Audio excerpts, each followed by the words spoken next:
All right, so to create our blended paper, I am going to use Picked Raspberry, Mustard Seed, and Peacock Feathers Distress Oxide inks, as well as a 12 by 12 piece of White Daisy. I have mini inking tools here with the foams to coordinate with each of the inks. And what I'm going to do is I'm just going to overlap the ink colors. So I picked these three because I knew I could overlap and make some pretty colors. And I'm just going to ink blend over this whole piece. I love how the oxides are so smooth and they just blend so easily into each other. So that's what I'm going to do here. And I'm just going to fast forward through it.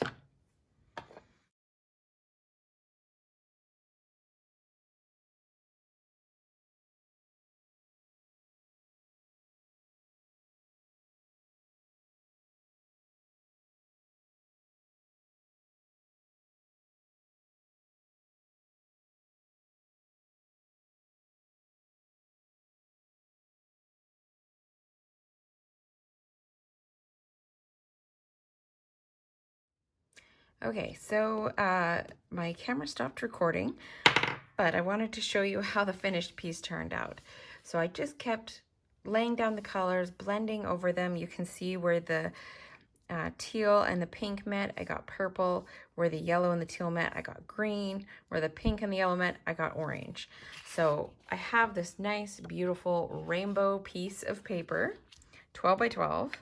And I'm just gonna cover up my inks here and grab the black soot ink and also grab a stencil. All right, so I have some washi tape here and I'm just going to use that to hold my paper in place.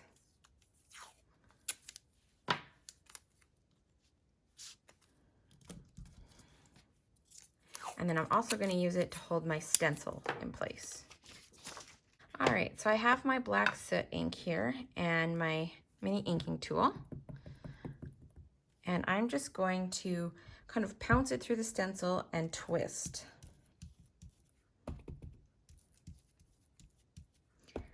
Basically, I just want to get a nice solid coverage of the black over my rainbow background. And it's really going to make that background pop. I'm trying not to drag my inking tool along the stencil too much because that will, one, wear out the foam, but it might also pull up the stencil. So I'm trying to more kind of go up and down, daubing, and then also twisting.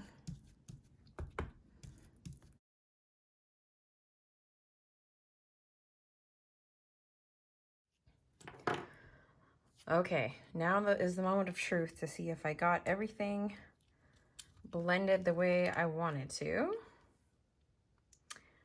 Ta-da! Oh, that is satisfying. Very satisfying. I love how this looks. Amazing. All right.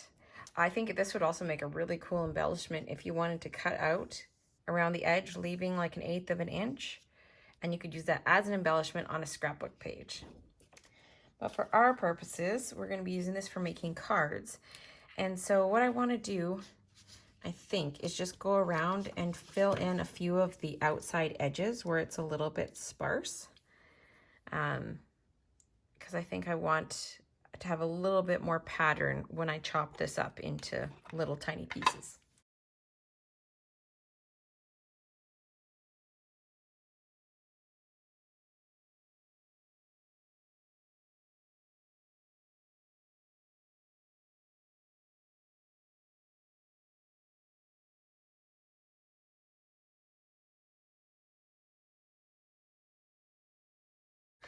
Okay, now that we have our piece all finished, adding that extra bit of stenciling around the outside, I'm going to start cutting it up.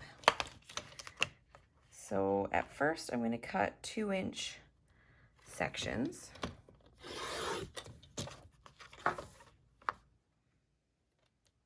And I'm going to cut 3 of these.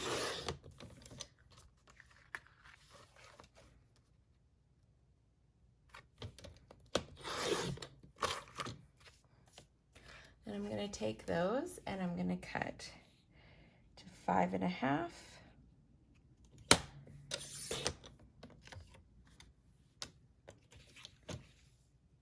And then the second one I'm going to cut to 5.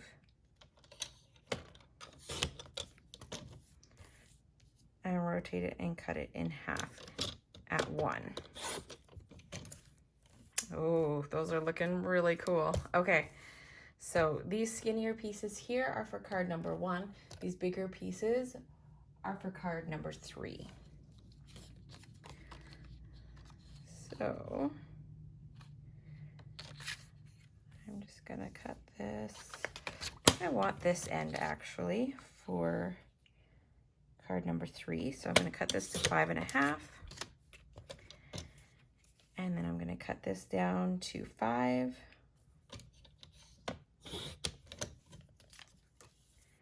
And then rotate it and cut it in half at 1.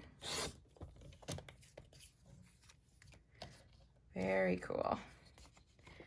Okay, and then I'm going to take this last chunk, cut it to 5.5.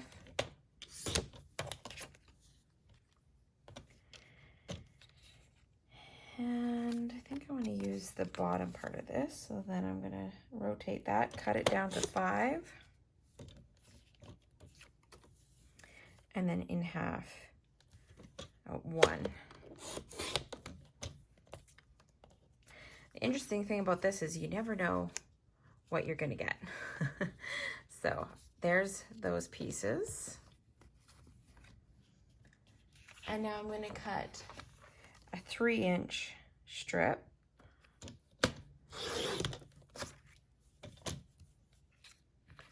Now I'm going to have a little bit extra, so I'm really going to cut this down to what I want to show. You could just cut this into 4 3-inch pieces, but I'm going to cut it so that I get what I want out of it. So there's 3 inches, 3 inches, and 3 inches, and then I have a leftover piece. And you could definitely do something with all these leftover pieces. Honestly, I'm probably not going to, but you definitely could. All right, so we have one more 3-inch strip left, and then we're going to cut this into 4 inches. I mean, we're going to cut it into 3 pieces, measure to 4 inches. So we've got 3 by 4 pieces. All right, there's all the pieces. Now it's time to turn these into cards. So for card number 1 here, I have just adhered down these 3 strips of paper. I used the Majestic holographic paper in the center here. Now I also have a basic circle and a stitch circle. This one's out of black, this one's out of white. And I'm going to stamp the happy birthday from Swirly Happy Birthday. And I'm going to use Archival black ink.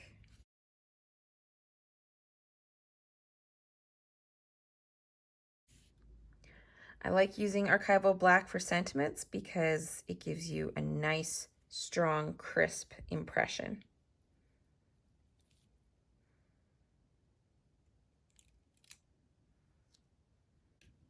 So I'm just using regular adhesive to stick the white circle onto the black circle, and then I'm going to use foam dots to pop this up and give it some dimension. Now I could leave it like that for a very simple look, but I think I'm going to add a few sequins just to jazz it up a little bit. All right, now here is the finished card. I stuck down some sequins from the silver sequin mix. Glue is still drying on those, so it will dry clear, but it just gives it an extra little sparkle along with that holographic paper. Moving on to card number 2, I have my pieces here, and you can see that I've used the border die down here. This is from the Fancy Border set, Z3682. I love these borders, and especially this one just adds a really big punch. You'll see I've used it on a few of these cards, and I love how it turned out. So for this one, I'm going to try adding something a little extra special to our inked panel. I want to add some of this Stickles gel in the Asteroid color on top of the black areas on this design. So I'm going to grab a palette knife, and I'm going to grab my tape gun and just put a little bit of adhesive on the back so that my paper doesn't slide around. And I'm gonna grab my stencil here. And then I just have to reline up this design. Shouldn't be too difficult, hopefully.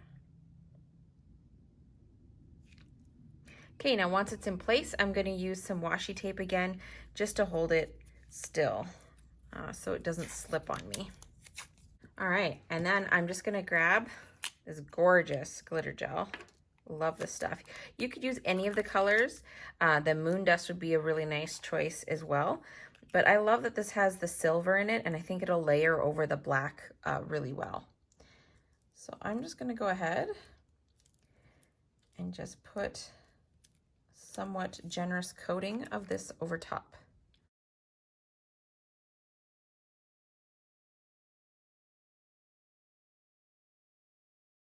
Because this is transparent, having that black down first will help this to be a little bit bolder than if it was a different color underneath. That's also a way you can get some different looks, is if you use different colors and layer these gels over top. All right, there we go. Now you can see the beautifully textured piece. I'm gonna set this aside and let it air dry before I try and assemble my card. So while I was waiting for this panel to dry, I stamped the card base with the Celebrate from the Sentiments by Melissa Esplin. It's a beautiful set. And I also used Archival black ink for that step. Now I'm just gonna assemble my pieces. All right, so I have this panel here. It is popped up on the foam, and then I have foam tape on the back of this panel. And I just use thin foam tape so that it's not quite so high. Give it some good pressure there. And there's the finished card. I'm not gonna add sequins because we have a lot of bling going on with that Stickles glitter gel. But yes, it's a very shiny card. For card number 3, you can see that I have our inked panel here. I have die cut the one edge with that same die. So I'm just gonna stick this panel down.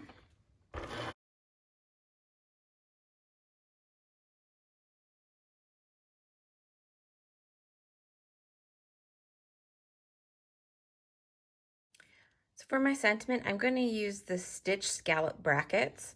I have one here in that holographic paper and then one in white. And I'm going to use this Hello stamp from the Melissa Esplin, Sentiments by Melissa Esplin set. These are gorgeous.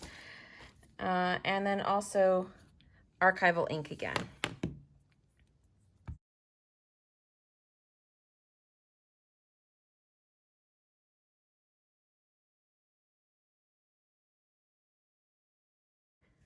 Okay, so there we have that all stuck together. I could leave it at that point. I think I am gonna throw a few more little sequins on here though. And there's the finished card with the sequins stuck on. Nice and shiny and vibrant. For this last card, I have our inked panel here, a panel of holographic paper, a little strip that was die cut with that same border. I just couldn't get enough of that border. And then also this thanks word die. This is the shadow in white. And now I have all the letters here, which I still have to stick together. I cut them 3 times so I can stack them on top of each other, and then they will be going on top of this shadow here. So I've just attached the inked panel to the center of that holographic panel. And then I'm also gonna run some adhesive down this black die cut piece. And then I'm just gonna slip it under here and line it up and stick it down. Stuck that down flat. You could pop up that whole panel if you wanted to, but once again, I'm gonna pop up my sentiment. So when I'm layering die cuts like this, I like to put all the die cuts of the same letter together so that I can move quickly through them. I'm just using my Tombow Mono Multi Glue, and I'm just going to add tiny little dots. There is other ways to do this. Some people like to use a spray adhesive, but I do not trust myself with that. You could put them through a Xyron. You could die cut them with adhesive paper on one side so that they can stick together. But I usually don't think of this until everything is already cut. I like using liquid glue because then I can slide the pieces around. If I didn't get them 100% lined up when I first put my piece down, then I can just kind of wiggle it, especially something that's big and flourishy like this. I can just go around and wiggle it and kind of smush it into place of where it needs to go. Using a dry adhesive or something would be a little bit more difficult to do that.